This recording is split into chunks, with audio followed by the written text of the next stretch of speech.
What's up, guys? David Land here. Welcome back to Project Cars 2, where we are going to take some creative liberties with historical accuracy today.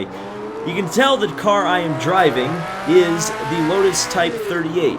It's the car that took Jim Clark to his one and only Indianapolis 500 victory in 1965. However, the livery is from 1966, just because I like the STP livery a little bit better. And you'll notice the track we are at is Texas Motor Speedway, a high-banked 1.5-mile super speedway that was built in 1997. Now you can already see the historical inaccuracy, but even more so is the fact that these cars generally did not drive on high-banked super speedways. Many of the high-banked super speedways, such as Michigan International Speedway, for an example of a high-banked track that IndyCars have raced on traditionally, was built in the late 60s, I think around 1966 or 1968. And so that means that these cars never raced on these types of tracks. So today we're kind of doing an experiment by running 32 of them at the Texas Motor Speedway. Are they going to race well? Is there going to be massive pileups? Or, you know, is this going to be an amazing car-track combination? Let's wait, watch, hold your breath, let's find out. So here we are on the grid at Texas Motor Speedway, ready to get underway here. 20 laps. Here we go, green is out. Well, apparently the blue car ahead of me did not get the memo, but now we're racing. And shifting up, and I managed to shift up properly. Only 2 gears in this car, like the Indy Roadster. So that first shift is very important because hopefully it's the only one you make the whole race. We drive around the outside here, got a really good run. The AI are on 100%. I turned them down from 120 because I felt like they had a little too much grip for the conditions. So we dive to the inside of a couple cars there, actually brake a little bit into turn 3, and actually get past the outside by the 82 car. One of the few official liveries in the game. Obviously the 82 is Jim Clark's car from 1965. I'm driving his car from 1966. The 2 STP liveries and the 2 Team Lotus liveries are the 2 official ones in the game. So now we drive it off into turn 1. The first time at speed. AI aggression is also on 100%. Should say that. I find that's the best for ovals, otherwise the AI are way too timid. And they just slow down for every little thing and it doesn't produce a very good race. We're hoping to produce a very good race today. But I'm not going to do that by almost losing the car there on the apron. We're going to have a car come up behind us here, or several cars come up behind us. Try to block down to the inside as best we can. Clearly a little too much as I took the grass there. We don't need to be doing that too much. No spotter either. You may hear the race engineer from time to time, but you will not hear the spotter talk. That is accurate, even though we're driving a historically inaccurate race here. We can keep some of the spatial awareness and just how difficult oval racing must have been back in these days. Without a spotter, with grooved tires, you're essentially sitting in a bathtub of fuel which could explode at any moment if you hit the wall. Pretty crazy days. So we still got that, I think it's an 83, number 83 Lotus behind us, which I believe was the car of Bobby Marshman's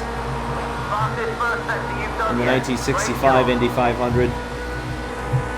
Yep, there you go, the 83 car. Now we've kind of lost that main group.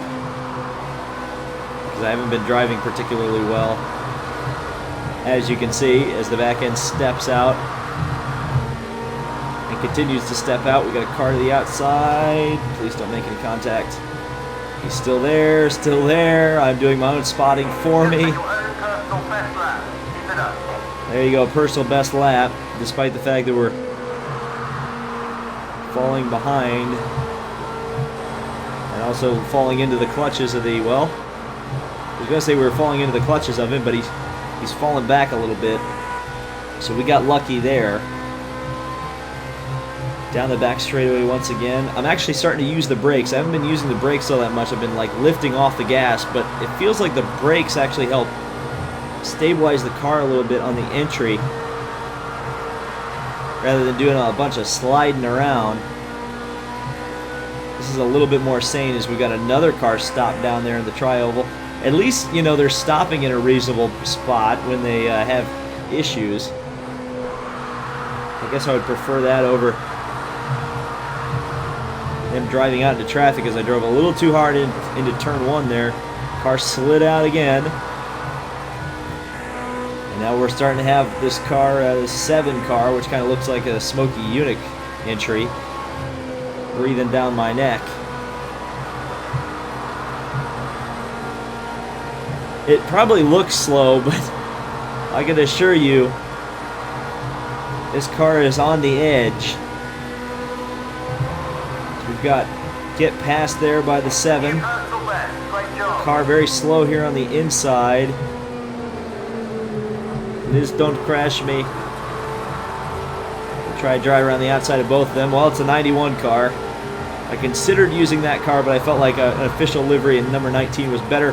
But we got a car coming to the inside of us. Clearly he got through the lap traffic a little bit better than I did. And the number 5 will go through, so let's see if we can chase him down. Looks like he's very fast on the center of the corner. Not exactly what I can pull off here. But still looks like there's some more cars maybe slower or slowing down up front. So if we can kind of catch these guys up a little bit, I think we'll definitely have some racing as we get, again, loose through the center of the corner. And off we go. Oh, the thing just sliding off the corner.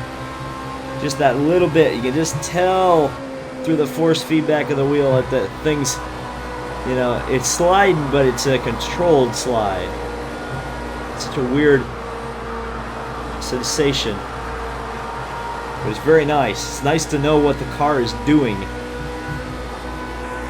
So we got a bit of a truly train behind us. So we set our fastest personal best lap of the race.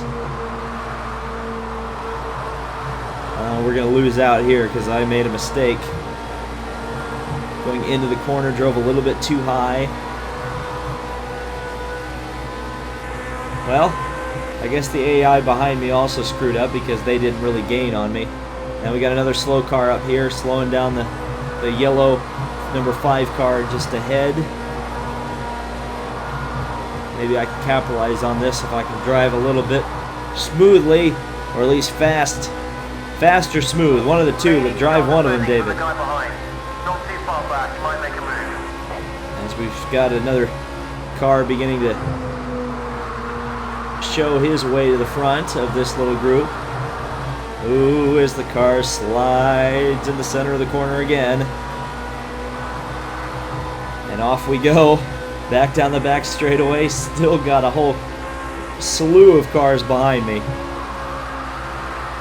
That is very scary. Very scary. We're going to run right down next to the bottom of the track. On the throttle. Come on, baby. We can catch these guys up in front. That lap is a new personal best. Good job. Yep. It feels like the tires are really coming into their own. But we need a bit more now. See what you can pull out of it. Either I'm figuring out how to drive the track better, or the car is really starting to warm up everything, all the tires and, well, I guess the tires. I was going to say the tires and the brakes, but I'm not really using the brakes all that much. So we're going to try to get to the inside of the lap car. Nope. That's Jim Clark, the 82 car. Actually, I'm not sure if he is the lap car. I guess, as you heard the race engineer, I think he said don't take too many risks because it is a lap car. But we are going to dive to the inside of Jimmy Clark, take him, and hopefully that means that lapper will God. Drove it a little too hard there into turn 1. And how I saved that, I will never know. Holy cow. Code Brown. Code Brown. We need a new pair of pants, aisle 5. Holy cow. Okay, well, we've lost quite a few positions now. But now we're in the traffic. So we're going to see how this is going to work out as we slide underneath Bobby Marshman. And now we're going to battle with Jim Clark up here. Well, shoot, this is, you know, even though it's not the right track, we're definitely racing with all the real liveried cars. Come on. All right, we can get a good run on Clark here, and underneath Jimmy Clark we go. So now let's see if we can catch these guys up who passed us due to the fact that we had a little bit of an oopsie moment.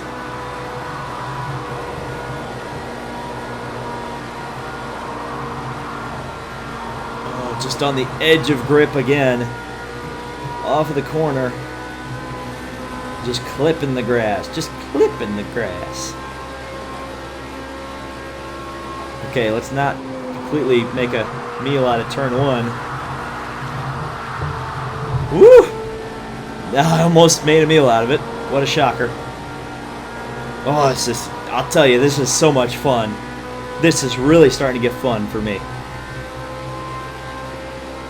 It just feels so nice to drive this car straight on the edge of control, edge of disaster. Fantastic.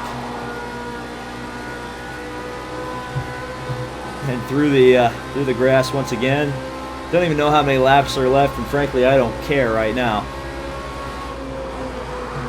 All I care about is finding that little bit of lap time to be able to close the gap down these cars ahead of me. I could really use some more lap traffic. I think that would really be beneficial right now, as we've still got the cars of Marshman behind me.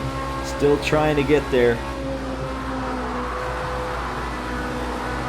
We're going to send it off into turn 3 here. Car just trying to get away from me. And I kept it underneath me, I should say, not it. I am not an it, I am a person. Oh, there's a tire just sitting. Oh God, there's debris all over the place. There's debris littering the track.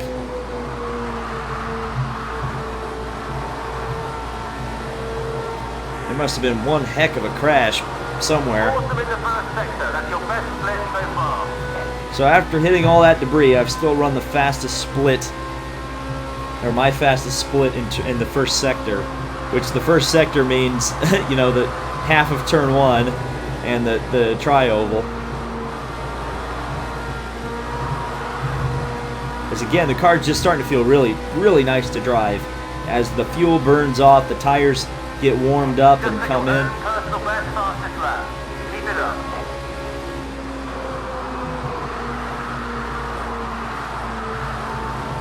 As we're a little bit high in turn number 1, I would say. Oh boy, that was way too high. We're gonna get passed by the number 1 car and Bobby Marshman. Woo! You cheat death. Every corner you take in one of these cars, every single corner you take, you cheat death. It's if you didn't respect 60s IndyCar drivers before today, I hope you'll have a better appreciation. And if you have this game, freaking try this.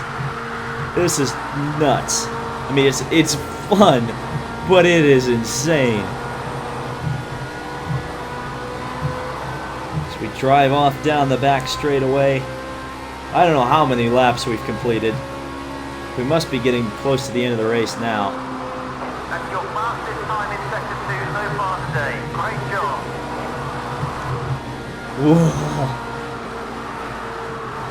Car just sliding so much now. Nice one. That's your fastest lap so far. But again, okay, we've got some pressure coming from behind. Start thinking about the fence. it's weird because the sliding seems to actually be making the car faster. You know, you know you're on the edge of control when you're able to set decent lap times, but the car is just all over the place. You know, again, right on the edge of grip, not quite going over the edge, hopefully.